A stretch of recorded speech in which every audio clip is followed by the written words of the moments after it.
So guys, आज मैं आप लोगों को बताऊंगी how to clear IELTS exam.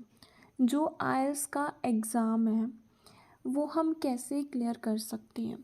सो आइल्स कोई इंटेलिजेंसी एग्ज़ाम नहीं है, ये सिर्फ टिप्स एंड ट्रिक्स के ऊपर बेस होता है। जिसको अच्छे से टिप्स एंड ट्रिक्स आती हैं, अप्लाई करनी आती हैं, उसका फर्स्ट अटैम्प्ट में क्लियर हो जाएगा। ठीक है। अब देखो, हम बोलते हैं राइटिंग में हमारा एक इशू हो जाता है कि हमारे आइडिया नहीं अच्छे। आइडियाज़ कभी भी बुरे नहीं होते हैं। देखो, सेम आइडिया एक बच्चा लिखता है, आपने भी सेम आइडिया लिखा होगा, कोई और बच्चा होगा उसने भी सेम आइडिया लिखा होगा। जैसे अब मैंने आपसे आइडियाज़ पूछे थे टास्क 2 के, तो मेजॉरिटी ऑफ द स्टूडेंट के आइडियाज़ एक जैसे ही थे। देखो, आइडिया तो सेम है, लेकिन फिर भी क्या है, कोई बच्चे के 5.5 आते हैं और किसी के उसी आइडिया के साथ 7.5 तक भी आ जाते हैं। सो क्या रीज़न है इसके पीछे। आइडियाज़ अच्छे या फिर बुरे नहीं होते हैं, ये जस्ट मिथ है। देखो, वही आइडिया के साथ एक स्टूडेंट ने 7.5 लिए हैं और वही आइडिया के साथ एक के 5.5 आए हैं। So what's the reason. Reason क्या है? देखो, रीज़न है एक्सप्लेनेशन। कि जो 5.5 वाला था उसने जो एक्सप्लेन किया वो इतना अच्छे से ही नहीं किया, आउट ऑफ टॉपिक उसने लिखा है। जिसने 7.5 आए हैं उसने अच्छे से एक्सप्लेन किया, टू द पॉइंट बात की, जिसकी वजह से उसके इतने अच्छे स्कोर आ गए। सो गाइस, ये एक मिथ है। देखो, आइल्स का एग्ज़ाम क्लियर करना एक सिस्टम होता है। ठीक है, अगर आप उसको करते हो तो आप इजीली गेट कर सकते हो। अगर जस्ट आपने टाइम वेस्ट करना है, आप सीरियस ही नहीं हो, ठीक है, आप दो दो टीचर को फॉलो कर रहे हो, सो उससे क्या होगा? आइल्स क्लियर नहीं होगी, आपके माइंड में कन्फ्यूज़न आएगी। सो मैं हमेशा ये चीज़ बोलती हूँ कि अगर आप चाहे मेरे से पढ़ो चाहे किसी और से पढ़ो, बट टिप्स कोई एक टीचर की यूज़ किया करो, क्योंकि हर एक टीचर का अपना पढ़ाने का तरीका होता है। अगर हम दो दो टीचर से पढ़ते हैं, सो उससे क्या होता है, हमारे माइंड में कन्फ्यूज़न होती है। इम्प्रूवमेंट तो क्या होनी है, माइंड में इतनी कन्फ्यूज़न हो जाती है कि माइंड फ्रस्ट्रेट होना शुरू हो जाता है आइल्स से। सो बहुत बच्चे बोलते हैं कि कितना टाइम लगता है आइल्स को क्लियर करने में। आइल्स को क्लियर करने में गाइस, ये आपके ऊपर डिपेंड है कि कितना टाइम लगेगा। मेरे पास कुछ ऐसे भी स्टूडेंट हैं जिन्होंने 7 डेज़ के अंदर, 15 डेज़ के अंदर अपने डिज़ायर बैंड को गेट किया है। अब ये बात तो नहीं है नहीं कि उनको मैंने कोई लिक्विड दिया था जिसकी वजह से उनके इतने अच्छे बैंड स्कोर आ गए हैं। कई बच्चों को टाइम लगता है, 1 मंथ, 2 मंथ, मैक्सिमम 3 मंथ।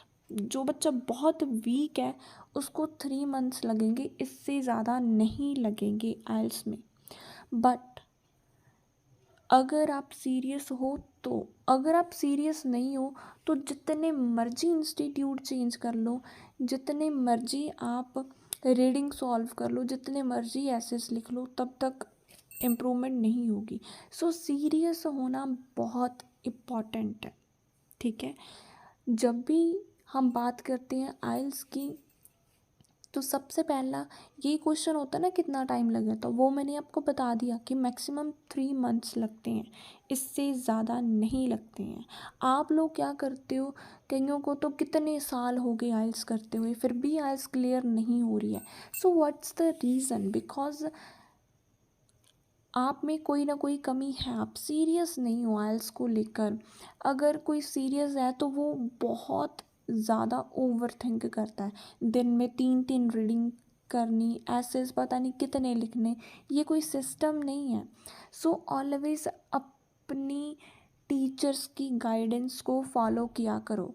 जब भी पेपर फिल करना होता है तो अपने टीचर्स के साथ कंसल्ट किया करो कि हमें कब का पेपर फिल करना चाहिए, क्या हम कैपेबल हैं पेपर फिल करने के या फिर नहीं हैं। क्योंकि आपका जो टीचर है उसको आपके बारे में पता होता है कि आपकी क्या वीकनेस है और क्या आपकी स्ट्रेंथ्स है। उसको सब पता होता है कि आप क्लियर कर सकते हो या नहीं कर सकते।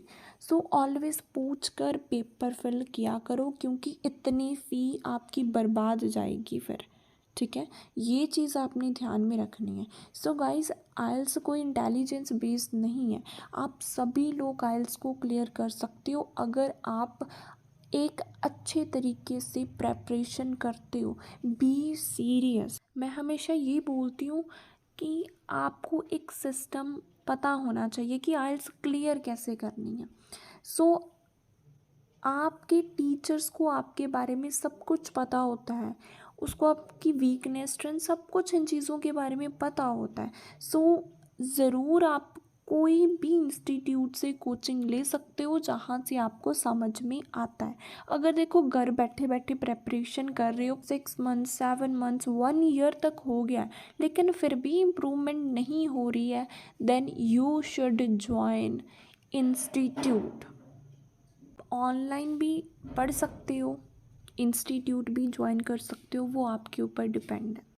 टाइम वेस्ट मत करो, आप कोचिंग ज़रूर लो, क्योंकि वो आपको अच्छे से गाइड करेंगे कि आप में क्या वीकनेस है। अब देखो, मेरे पास बहुत स्टूडेंट के मैसेजेस आते हैं कि मैम हम घर बैठे बैठे आइल्स कर रहे हैं, कोई इंस्टीट्यूट कोई ऑनलाइन क्लासेस नहीं ले रहे हैं, हमारे में इम्प्रूवमेंट नहीं हो रही है, तो हम क्या करें।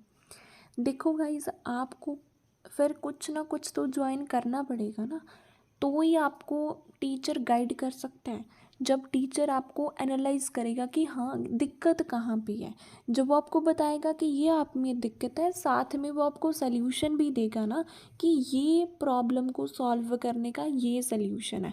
अगर आपको सेंटेंस फॉर्मेशन में प्रॉब्लम है तो वो उसका सल्यूशन भी तो आपको प्रोवाइड करेंगे ना कि क्या सल्यूशन है। ठीक है, सो ये बात आपने ज़रूर अपने माइंड में रखनी है। पेपर कहाँ पे फिल करना चाहिए, सो कहीं पर भी कर सकते हो। ये नहीं कि इस सिटी में करोगे तो ही आपके बैंड आने, ऐसा कुछ भी नहीं होता है। एंड हमेशा एग्ज़ाम लेवल मटेरियल से प्रेपरेशन करो। एक बार क्लियर नहीं हुआ गिव अप नहीं करना चाहिए, अपने में इम्प्रूवमेंट लेकर आओ। अगर फर्स्ट टाइम 5.5 आए हैं, पहले अपने टीचर को बताओ कि ये मेरे स्कोर है, इस तरीके से मैंने अटैम्प्ट किया था पेपर, ताकि टीचर आपको अंडरस्टैंड कर पाए कि हाँ गलती कहाँ पे थी। फिर टीचर आपको क्या करेगा, इम्प्रूवमेंट के लिए टिप्स देगा, सल्यूशन देगा, ताकि जब आप सेकंड अटैम्प्ट दो तो आपके स्कोर इंक्रीज़ हों, डिक्रीज़ नहीं। अब ये आपके ऊपर डिपेंड है गाइस, सालों लगाने हैं आइल्स के ऊपर या फिर कुछ मंथ्स लगाने हैं, ये आपके ऊपर डिपेंड है। अगर सीरियस हो तो करके देख लो, आपने मेरे से एडमिशन करवाया है, सो मुझे आप सभी की पता है कि क्या क्या वीकनेस है, कौन से बच्चे में क्या वीकनेस है। ठीक है, मैं हमेशा, जो बच्चा अपनी राइटिंग नहीं भेजता मैं सभी को बोलती हूँ हमेशा कि अपनी राइटिंग भेजो। आपका ये रीडिंग नहीं आया, ये आपका जो टास्क 1 नहीं आया, मैं हमेशा बोलती हूँ। क्यों? बिकॉज़ आपको सीरियस होना पड़ेगा। मैं आपको बोलती हूँ ताकि आपकी फ़ी है वो बर्बाद ना जाए। अगर आपने मेरे को फ़ी दी है, किसके लिए दी है? ताकि इम्प्रूवमेंट हो। ठीक है, तो अगर आप लोग सीरियस नहीं हो तो मैं आपको कमांड देती हूँ ना कि हाँ ये काम आपने नहीं किया, ये मुझे चाहिए अभी करके दो। ये क्यों किया जाता है? ताकि आप लोग सीरियस हो, आपका पेपर क्लियर हो। आपने टाइम वेस्ट नहीं करना है, यहाँ पे कोई टाइम वेस्ट नहीं है।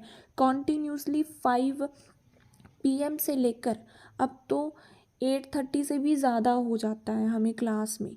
सो उस क्लास का आपको फ्रूट भी तो मिलना चाहिए ना। कॉन्टीन्यूसली मैं बोलती हूँ, इतना टाइम कॉन्टीन्यूसली बोलती हूँ, बिल्कुल ब्रेक नहीं होती है बीच में। ठीक है, सो क्यों बोलती हूँ? ताकि आपका एग्ज़ाम तो क्लियर हो। आपके जो भी डाउट्स होते हैं मैं आपको हमेशा बोलती हूँ कि हाँ मेरे को बताओ क्या डाउट्स हैं।